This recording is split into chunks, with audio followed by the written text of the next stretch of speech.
Hello everyone. तो आज हम क्लास 12th का चैप्टर फर्स्ट शुरू करने जा रहे हैं। इसका नाम है रिप्रोडक्शन इन ऑर्गेनिज्म। तो क्लास 11th का सिलेबस हमारा चल रहा है, लेकिन क्लास 12th के भी स्टूडेंट्स ने बोला था कि 12th के भी चैप्टर साथ में कवर किया जाए, तो हम आज 12th का भी चैप्टर शुरू कर रहे हैं। ठीक है, तो चैप्टर का नाम है रिप्रोडक्शन इन ऑर्गेनिज्म। ठीक है, लाइफ, आपकी लाइफ में एक ऐसा टाइम या ऐसा मोड़ जरूर आता है जब आपको एक बहुत ही इंपॉर्टेंट क्वेश्चन का आंसर देना होता है। और वो क्वेश्चन होता है कि अकल बढ़ी कि भैंस। है ना, आपने सुना है अकल बढ़ी कि भैंस। लेकिन उससे हमें क्या मतलब, हम अपना चैप्टर शुरू करते हैं। ठीक है, तो हमारे चैप्टर का नाम है रिप्रोडक्शन इन ऑर्गेनिज्म। तो हमारी लाइफ जो होती है, शुरुआत होती है हमारे बर्थ से और खत्म होती है हमारे डेथ पे। जब हम पैदा हुए तब से लेकर जब हम मर गए, उतने ही टाइम की हमारी लाइफ होती है। ठीक है, उसके बीच में जो भी हमने किया उससे कोई मतलब नहीं, वो जो भी किया हो। ठीक है, तो हमारी लाइफ का एक निश्चित ड्यूरेशन होती है, निश्चित नहीं अनिश्चित होती है, जिसे हम लाइफ स्पैन कहते हैं। ठीक है, लाइफ स्पैन क्या होता है? वो समय जो हमने यहाँ पे पृथ्वी पे बिताया है, मतलब जब हमारा जन्म हुआ और जब हम मर गए, उसके बीच का जो समय होता है उसको हम लाइफ स्पैन कहते हैं। ठीक है, ये अलग अलग ऑर्गेनिज्म में अलग अलग तरह का होता है। जैसे हमारा जैसे लाइफ स्पैन लगभग 70 साल का होता है ना, 70-80 साल का लगभग। हाँ, 80 या 90 साल के आसपास का ह्यूमंस में होता है। ठीक है, ऐसे ही अलग अलग ऑर्गेनिज्म में अलग अलग तरह के लाइफ स्पैन होते हैं। ठीक, तो लाइफ स्पेन जो होता है, एक चीज ध्यान दीजिएगा, ये बर्थ से लेके नेचुरल डेथ तक का टाइम होता है। नेचुरल डेथ मतलब नॉर्मली जब डेथ होती है हमारी नेचुरल तरीके से। ऐसा नहीं है कि हमारा बर्थ हुआ उसके बाद किसी दिन एक्सीडेंट हो गया और 20-22 साल पे ही हम निकल लिए, तो ये हमारा लाइफ स्पेन नहीं काउंट होगा, क्योंकि ये नेचुरल डेथ नहीं है। ठीक है, तो लाइफ स्पेन क्या होता है हमारा? Period from birth to natural death. ठीक है, जब हमारी नेचुरल डेथ हुई तब की बात की जा रही है। ये हमारा लाइफ स्पैन होता है। ठीक है, अब अलग अलग ऑर्गेनिज्म में अलग अलग लाइफ स्पैन होता है, और कुछ लाइफ स्पैन आपको याद रखने हैं जो कि मैं यहाँ पे लिख रहा हूँ। ठीक है, जैसे हाथी का लाइफ स्पैन, एलिफेंट का 60 साल लगभग होता है इसका। ठीक है, लगभग 60 साल का जिंदगी होती है हाथी की। ठीक, ऐसे ही अगर फूल की बात करें, फूल गुलाब का, रोज की बात करें, तो 5 से 7 साल की लाइफ स्पैन होती है इसके पेड़ की, गुलाब के फूल की। ठीक है, गुलाब के पेड़ की। ठीक है, ठीक है। अच्छा, गाय की बात करें, काऊ की, तो लगभग 20 से 25 साल की लाइफ स्पैन काऊ की होती है। ठीक, इसके अलावा अगर कौवे की बात करें, क्रो की, ठीक है, क्रो की लाइफ स्पैन होती है लगभग 15 साल। जो कौवा होता है लगभग 15 साल के आसपास इसकी जिंदगी होती है, 15 ईयर्स। ठीक है, अच्छा अगर तोता की बात करें, पैरट, तोता, तो पैरट का लाइफ स्पैन लगभग 140 ईयर होता है। अच्छा, एक चीज यहाँ पे ध्यान दो कि कौवा जो है और पैरट लगभग सेम साइज के होते हैं। जितना बड़ा कौवा होता है लगभग उतना ही बड़ा पैरट होता है, थोड़ा छोटा बड़ा हो सकता है, लेकिन लगभग सेम साइज के होते हैं। लेकिन इनके लाइफ स्पैन में डिफरेंस देख रहे हो? एक जो कौवा है 15 साल, और जो पैरट है 140 साल। तो लाइफ जो है वो साइज पे डिपेंड नहीं करता है। साइज जो है, ऐसा नहीं कि साइज बड़ा होगा तो लाइफ स्पैन ज्यादा है। आप एलिफेंट को देखिए, एलिफेंट यानी हाथी, हाथी जो है 60 साल की सिर्फ लाइफ स्पैन होता है, यही पैरट जो है 140 साल का लाइफ स्पैन।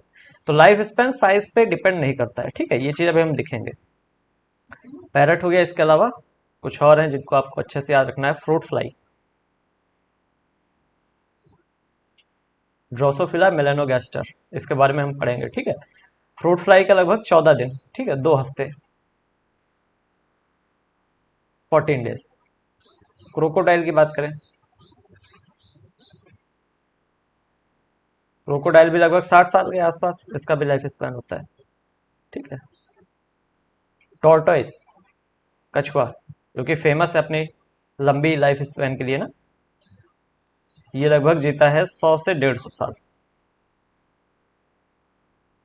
ईयर्स।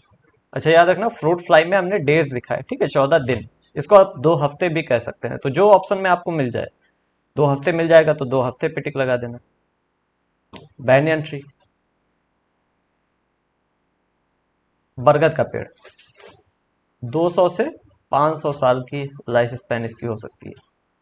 ठीक है, 200 से 500 साल, तो काफी ज्यादा लाइफ स्पैन है ना बनियन ट्री की। तो ये इतनी लाइफ स्पैन है जो कि आपको याद रखनी है, इनसे क्वेश्चंस आते हैं नीट में या फिर आपके बोर्ड एग्जाम में, तो इसको आप अच्छे से याद रखिएगा। ठीक है, इतनी लाइफ स्पैन। अच्छा, एक बात हमने और बताई थी कि लाइफ स्पैन जो है वो साइज पे डिपेंड नहीं करता है। ठीक, तो इसको यहाँ पे लिख लेते हैं, life span doesn't depend on size, size से उसका कोई रिलेशन नहीं।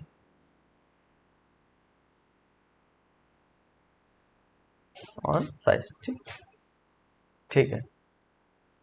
तो ये लाइफ स्पैन की बात हो गई। अच्छा, लाइफ स्पैन के बारे में एक और चीज ध्यान दो, जैसे कि एक अमीबा की बात करते हैं। तो अमीबा कुछ इस तरीके से होता है, कोई शेप नहीं होता, शेपलेस होता है ना अमीबा, इस तरीके से होता है। जब इसको डिवाइड करना होता है, जब इसको रिप्रोड्यूस करना होता है, डिवीजन और रिप्रोडक्शन दोनों चीज होती है इसमें, एक ही चीज होती है दोनों, है ना।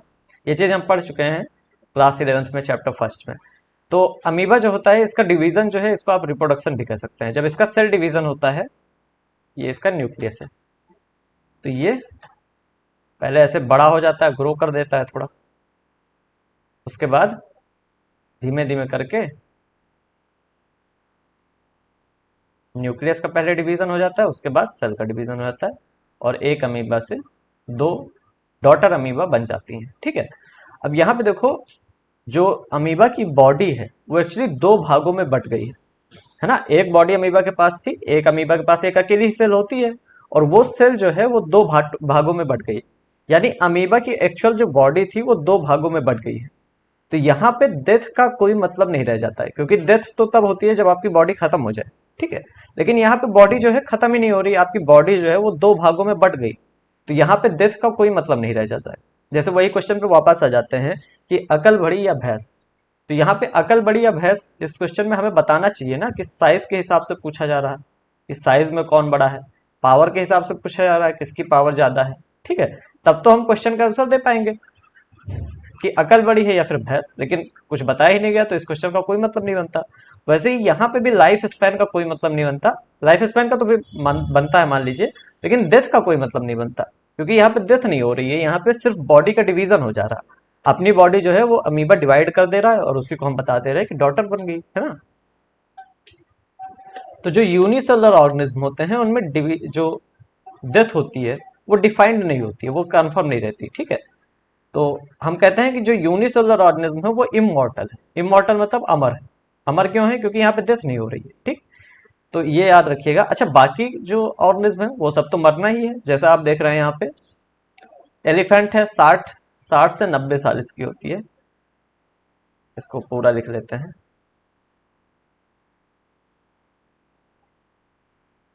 60 से 90 साल। ठीक है, तो आप देख रहे हैं जो एलिफेंट है, ऑब्वियसली 60 से या फिर 90 साल तक जिया, उसके बाद डेथ होनी ही है। पैरट है 140 साल जिया, मतलब काफी बड़ी लाइफ स्पैन है, लेकिन डेथ तो होनी ही है, डेथ कंफर्म है। बरगद का पेड़ है 500 साल तक मान लो जिया, लेकिन डेथ तो कंफर्म है, तो डेथ कंफर्म है बाकी में। लेकिन जो यूनिसेलुलर ऑर्गेनिज्म है उनमें डेथ कंफर्म नहीं है। एक्चुअली हम डिफाइन ही नहीं कर पा रहे हैं कि डेथ कैसे हो रही है यहाँ पे, तो हम लिखते हैं no, no organism is immortal. मतलब कोई ऐसा ऑर्गेनिज्म नहीं है जो कि इमॉर्टल है, अमर है, कोई अमर नहीं है, सबकी डेथ होनी है, except single celled organism. Except जो कि सिंगल सेल्ड ऑर्गेनिज्म है, जिनमें उनकी बॉडी में डिवीजन ही हो जाता है, बॉडी प्रिजर्व रहती है, बॉडी बची हुई रहती है, एक्सेप्ट सिंगल सेल्ड ऑर्गेनिज्म। ठीक है, तो जो यूनिसेलुलर है जिनमें एक ही सेल है, उनको हम एक तरीके से कह सकते हैं कि हाँ ये इमोर्टल है। ठीक, तो ये सेंटेंस ऐसे ही अच्छे से याद रखना, ये एनसीईआरटी ने ऐसे लिख के आपको बताया है। ठीक है,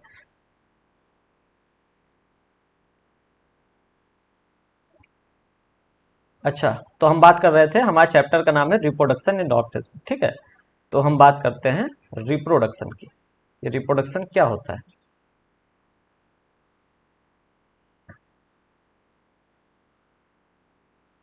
रिप्रोडक्शन मतलब होता है संतान पैदा करना, बच्चे पैदा करना, है ना। हिंदी में सिंपल सी बात है। इंग्लिश में हम वही चीज लिखेंगे तो it is a biological process, एक तरह की बायोलॉजिकल प्रोसेस है, क्योंकि लिविंग में देखी जाती है ना, नॉन लिविंग थिंग्स रिप्रोड्यूस नहीं कर सकती ना। तो biological process in which an organism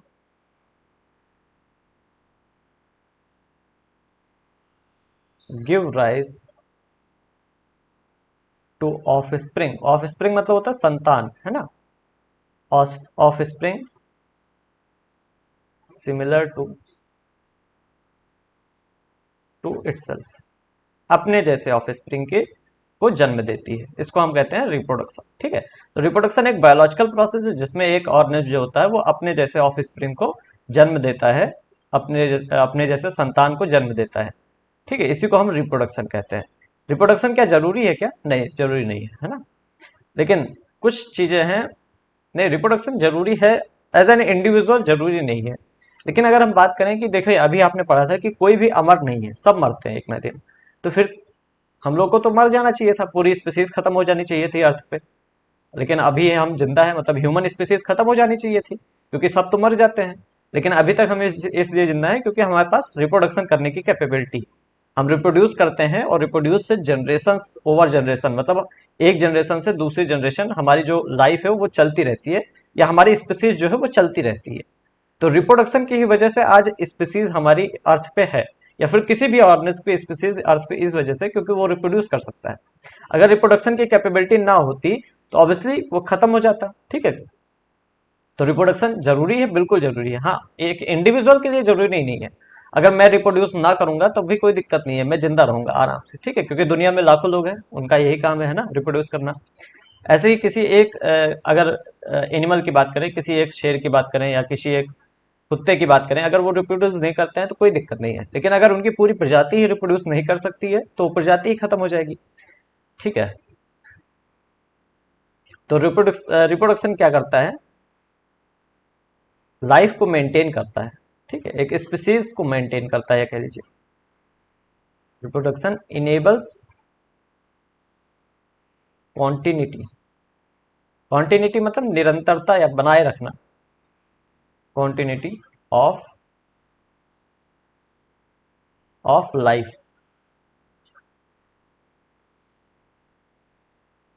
generation over generation, मतलब अलग अलग पुश्तों में, कई सारी पुश्तों में लगातार लाइफ को मेंटेन किए रहता है, जनरेशन ओवर जनरेशन।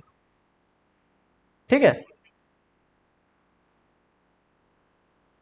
तो लाइफ इसलिए अर्थ पे है क्योंकि हम रिप्रोड्यूस कर पा रहे हैं। अगर हम रिप्रोडक्शन ना कर पाते तो लाइफ खत्म हो गई होती। ऑब्वियसली प्लांट्स भी खत्म हो गए होते हैं, वो भी रिप्रोडक्शन की वजह से हैं।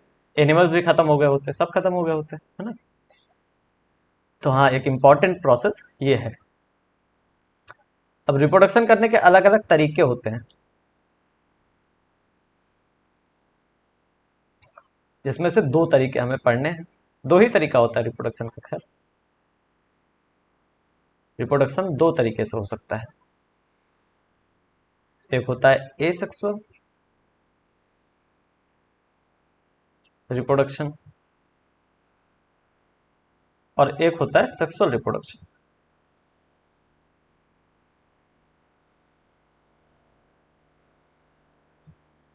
जैसे हम कहते हैं अकल बड़ी की भैंस, अकल भी इसी वजह से है क्योंकि रिप्रोडक्शन हो रही है, और भैंस भी इसी वजह से है क्योंकि रिप्रोडक्शन है।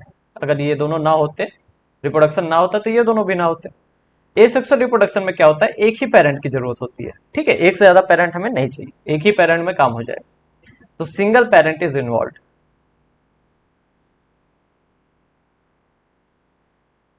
एक ही पेरेंट चाहिए होता है यहाँ पे।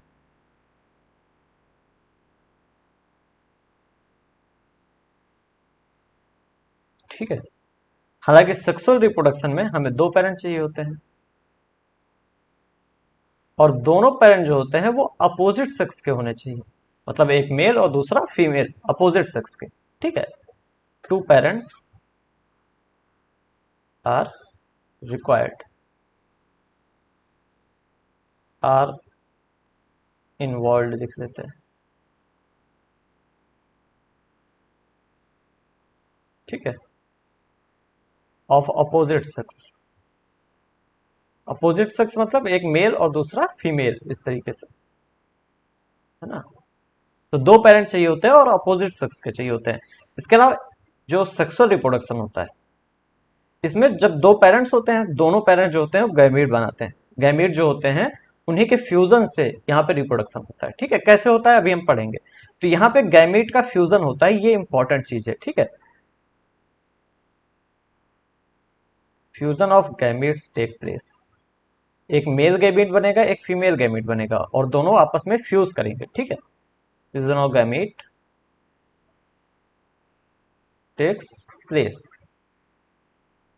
और यहां पे कोई फ्यूजन नहीं होता है।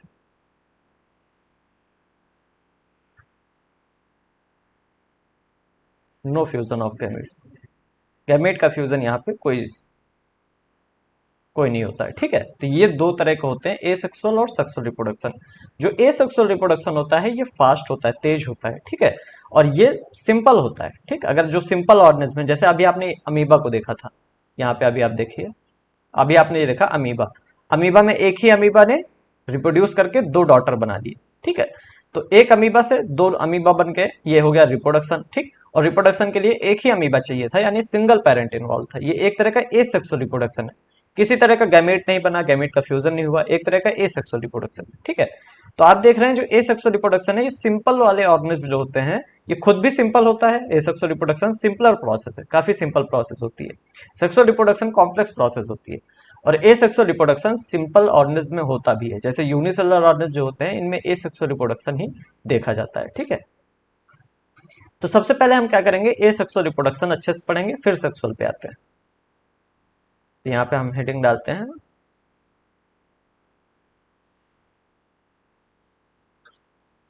Asexual reproduction.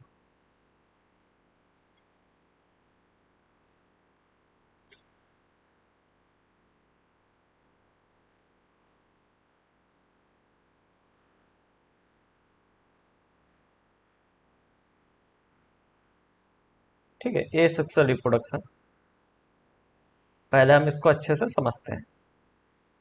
और बेसिक चीज इसको ऑलरेडी आप जान गए कि सिंगल पेरेंट ही चाहिए होता है, गैमेट यहाँ पे फ्यूजन नहीं होता गैमेट्स का, ठीक है।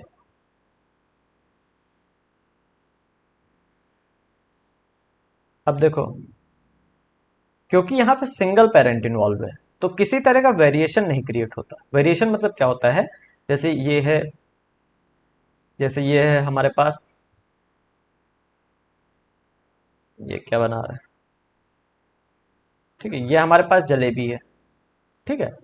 इस जलेबी में हमने क्या किया, कुछ भी मिला दिया, कुछ येलो कलर का मिला दिया, ठीक है, कुछ भी मिला दिया हमने, और ये कुछ इस तरीके से हो गई, ठीक। ये होता है वेरिएशन। वेरिएशन मतलब होता है ये जैसी थी उस तरीके की नहीं रहेगी, चेंज हो गई, बदल गई, इसको हम वेरिएशन, वेरिएशन मतलब होता है बदलाव, बदल जाना। लेकिन एसेक्सुअल रिप्रोडक्शन में सिंगल पेरेंट इन्वॉल्व है, मतलब जलेबी जो हमारे पास थी वो अकेले थी, जो हमारी जलेबी है वो अकेली है। तो क्या अकेली जलेबी रखे रखे चेंज हो जाएगी? नहीं होगी। ऑब्वियसली बैक्टीरिया, फंगस, ये सब अगर उनके साथ मिल गए तब तो चेंज हो जाएगी, लेकिन तब तो अकेली नहीं रहेगी जलेबी ना। लेकिन अगर जलेबी अकेले है तो इससे जो जलेबी है ये चेंज नहीं होगी, इसमें कोई वेरिएशन नहीं आएगा। और एसेक्सुअल रिप्रोडक्शन में भी कुछ इसी तरीके का होता है। एसेक्सुअल रिप्रोडक्शन में क्योंकि एक ही पेरेंट इन्वॉल्व होता है, तो इसी वजह से यहाँ पे कोई भी वेरिएशन देखने को नहीं मिलता। वेरिएशन मतलब चेंज देखने को नहीं मिलता है, ठीक है। सेक्सुअल रिप्रोडक्शन में दो पेरेंट इन्वॉल्व होते हैं, कुछ कैरेक्टर माँ से आए हैं, कुछ कैरेक्टर पापा से आए हैं। तो जब पापा और माँ के कैरेक्टर मिलते हैं तो हम बनते हैं, और हमारा वैसे आप अब देखेंगे, आप थोड़ा पापा की तरह दिखते हैं, थोड़ा मम्मी की तरह, लेकिन दोनों से अलग रहते हैं, दोनों से अलग दिखते हैं, ठीक है। ऐसा नहीं है कि दोनों के एकदम ही सेम सेम है। लेकिन एक अमीबा जब पैदा होता है तो वो एकदम अपने माँ बाप से मिलता है और अपने सिबलिंग से भी, ठीक है। सिबलिंग मतलब भाई बहन जो भी अमीबा के। तो अगर एक अमीबा हम मान लेते हैं, ये है अमीबा, इससे दो अमीबा बन गए, एक ये और एक ये। तो ये वाला अमीबा जो है और ये वाला अमीबा, ये दोनों आपस में सेम होंगे, इसके अलावा ये दोनों इसके भी सेम होंगे, यानी अपने पेरेंट से भी सेम होंगे। तो वेरिएशन नहीं होने की वजह से यहाँ पे जो अमीबा बनेगा या फिर कह लीजिए जो संतान बनती है वो अपने सिबलिंग से यानी भाई बहन से भी एकदम सेम टू सेम रहती है और अपने माँ बाप से भी सेम रहती है। ठीक है, ये चीज यहाँ पे लिखते हैं। Because there is because only one parent is involve, क्योंकि सिर्फ एक पेरेंट इन्वॉल्व है।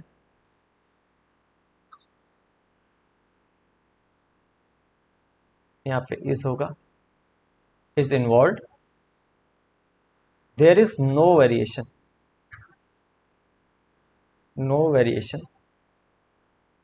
इन ऑफ स्प्रिंग, जो संतान है उनमें कोई वेरिएशन नहीं होगा।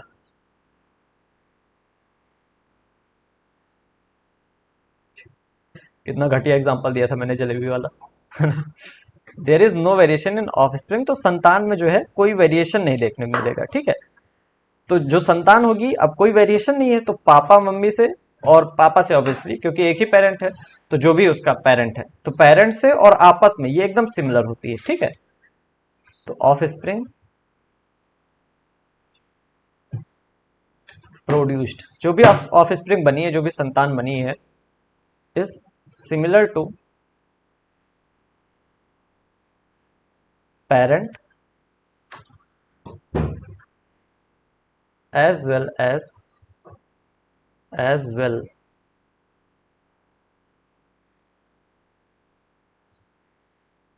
as among themselves। मतलब मान लीजिए चार अमीबा बने हैं तो चारों आपस में भी सिमिलर होंगे और पेरेंट से भी सिमिलर होंगे, among themselves।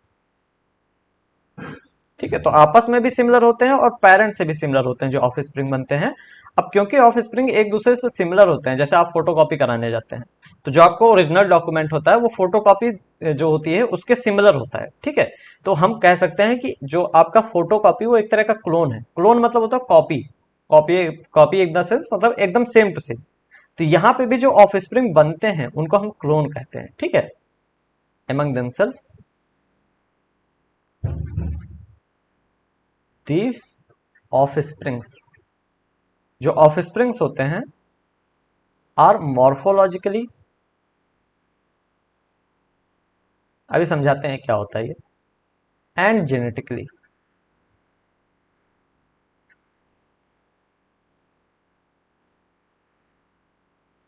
Similar and are called clone. ठीक, इसका क्या मतलब हुआ, जो ऑफस्प्रिंग्स बनते हैं ये मॉर्फोलॉजिकली, वाई लिखना भूल गया हूं,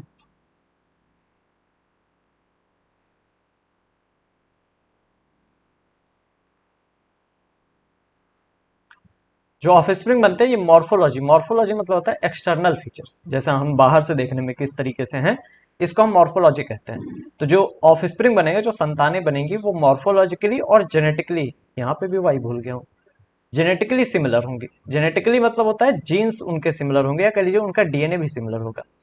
जब यहाँ पे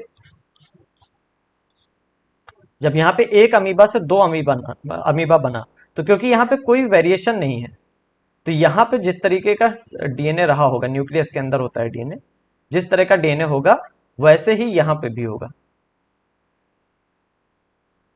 तो हम इसको कहेंगे ये जेनेटिकली भी सिमिलर है। जेनेटिकली मतलब इसका जो डीएनए है उसमें भी कोई चेंज नहीं आया।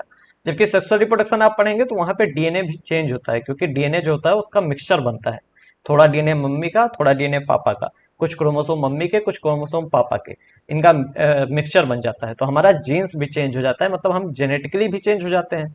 यहाँ पे जेनेटिकली भी चेंज नहीं हो पाता है, क्योंकि एक ही डीएनए है, उसी की कॉपी बना के आधा ऊपर डाल दिया जाता है, मतलब आधा एक सेल में डाल दिया जाता है, आधा दूसरी सेल में डाल दिया जाता है।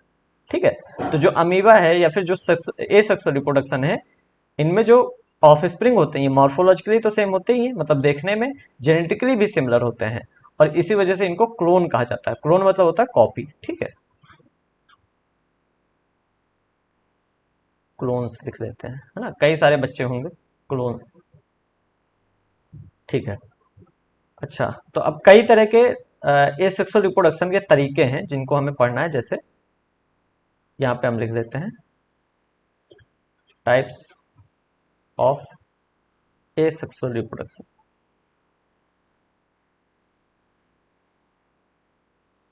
ठीक, कई तरह के होते हैं, जैसे पहला है बाइनरी फिजन।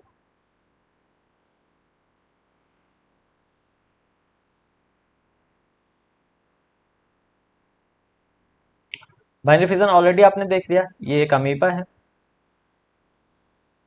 ये क्या करता है, अपनी साइज को पहले बड़ा करता है। जब इसको पता है कि हम डिवाइड होने वाले हैं तो अपनी साइज को थोड़ा बड़ा कर लेता है ना, जिससे कि डॉटर्स में थोड़ा ठीक ठाक मटेरियल जाए, जिंदा रह सके वो जो ऑफिस स्प्रिंग्स बन रहे हैं। फिर उसके बाद यहाँ बीच में एक खांच बन जाती है। ठीक है, कुछ इस तरीके से।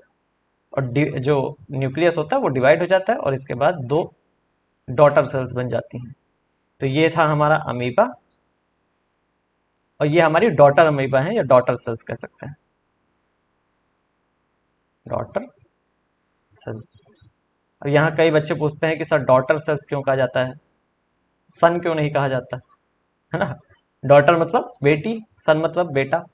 तो डॉटर सेल्स कहा जाता है, सन सेल्स क्यों नहीं कहा जाता। क्योंकि बात वही है कि अकल बड़ी की भैंस। देखो, जब क्वेश्चन पूछा जा रहा था कि अकल बड़ी की भैंस, तो फिर लड़कों में पूछा गया, लड़कियों में पूछा गया। तो लड़कियों ने जवाब दिया कुछ, उन्होंने ज्यादा सोचा नहीं लड़कियों ने। ठीक है, लड़कियों ने कहा है कि ज्यादा सोचना नहीं है इस क्वेश्चन के बारे में। उन्होंने कुछ ने कह दिया कि अकल बड़ी है, और कुछ ने कह दिया कि भैंस बड़ी है। ठीक है, ज्यादा सोचा नहीं, सिंपल जवाब देके आगे बढ़ गई। फिर लड़कों की बारी आई। जब लड़कों को पूछा गया कि हाँ अकल बड़ी की भैंस, तो इन्होंने डिसाइड ही नहीं कर पाया ये इन्होंने क्या किया, अपने नीट की तैयारी ये कर रहे थे, और नीट की तैयारी में से रोज इन्होंने 2 घंटे ये सोचने में लगाए कि अकल ये बड़ी है या फिर भैंस बड़ी है। रोज 2 घंटे इन्होंने सोचा कि अकल बड़ी है कि भैंस बड़ी है। फिर 1 घंटे बाद ये वापस आए हमारे पास और हमसे बताया कि हम डिसाइड ही नहीं कर पाए कि अकल बड़ी है कि भैंस। तो अब इस हिसाब से लड़के ठीक है कि लड़कियां, ऑब्वियसली लड़कियां ठीक है। इन्होंने डायरेक्ट बता दिया या अकल बड़ी है या भैंस, क्योंकि फर्क ही नहीं पड़ता चाहे जो बड़ा हो। अब बॉयज ने जो है, इन्होंने एक तो 2-2 घंटे बर्बाद भी किए हफ्ते भर तक। नीट की तैयारी कर रहे थे, अच्छा खासा पढ़ाई कर रहे थे, 2-2 घंटे इसको बर्बाद भी किए। उसके बाद भी बता भी नहीं पाए, उसके बाद ये रिजल्ट भी नहीं बता पाए कि अकल बड़ी है कि भैंस। तो ऑब्वियसली यहाँ पे लड़कियां जो है वो जीत गई, और इसी वजह से यहाँ पे डॉटर सेल्स कहा जाता है। ठीक है, नहीं ऐसा कोई रीजन नहीं था। नहीं, एक्चुअली इससे हमें कोई मतलब नहीं है ना। मैं चाहता हूं आप उतना पढ़ें जितना आपके नीट एग्जाम में पूछा जाएगा। जानने वाले बहुत होते हैं, ठीक है, हजारों लोग होते हैं जो आपसे लाखों गुना जानते हैं।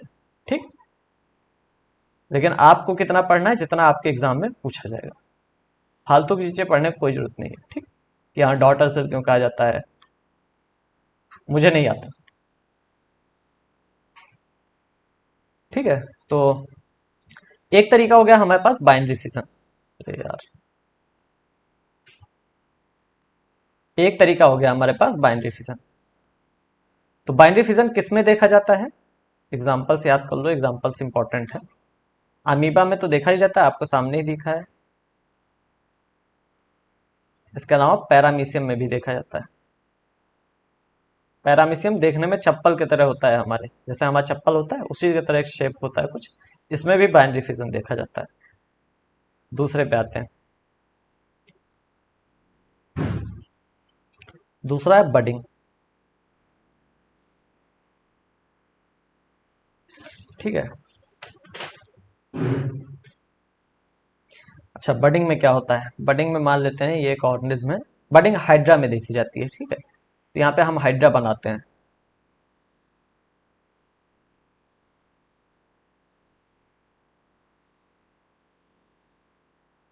ये कुछ इस तरीके से होता है हाइड्रा।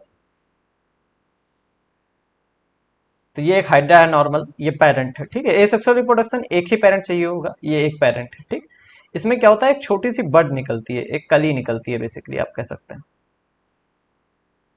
जैसे यहाँ पे एक कली निकली छोटी सी। ठीक है, फिर ये बड जो है ये अपने पेरेंट से खाना लेती रहती है और बड़ी होती रहती है।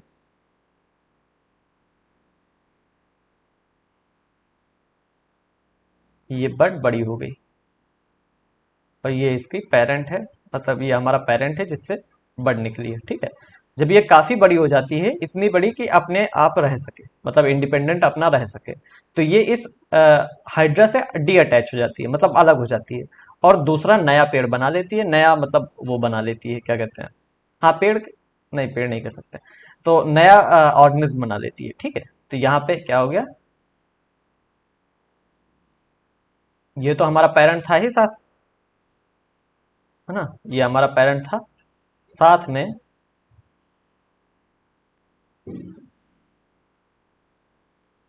एक यहाँ पे